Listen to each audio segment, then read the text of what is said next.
புரட்சி தலைவர் இவர் தமிழக மக்களின் ஏகோபித்த ஆதரவோடு சிஎம் ஆயிட்டாரு. அப்பொழுது அவருக்கு ஏகப்பட்ட வாழ்த்துக்கள். சில மாதங்களுக்கு கழித்து அவரை பார்க்க ஒரு முக்கியமான விஐபிகளாக வராங்க. எங்கே? தலைவருடைய ஆஃபீஸ். எங்கே? டி நகரில் ஆற்காடு முதலி தெருவில். இப்பொழுது நினைவில்லமாக இருக்குது.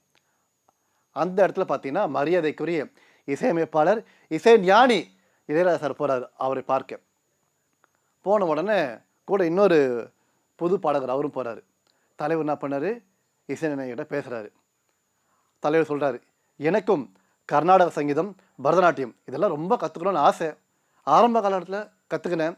அதன் பிற்பாடு பார்த்தீங்கன்னா போதிய வசதி இல்லை அப்படின்னு சொல்ல இவரும் பேசிகிட்டே இருக்கார். 2 பேரும் பேசிகிட்டே இருக்கும்போது தலைவர் என்ன பண்ணுறாரு, உங்களுக்கு என்ன உதவி வேண்டுமானாலும் என்னை வந்து பாருங்கள் அப்படின்னு இளையராஜா சாரை பார்த்து தலைவர் சொல்ல, அவர் என்ன பண்ணியிருக்கார்? யார்? இளையராஜா சார். சார், எனக்கு உங்களுடைய அன்பு மட்டுமே போதும், வேறொன்றும் வேண்டாம் அப்படின்னாரு. தலைவருக்கு எல்லை இல்லாமல் போச்சு. வழி அனுப்பி வைக்கிறார்.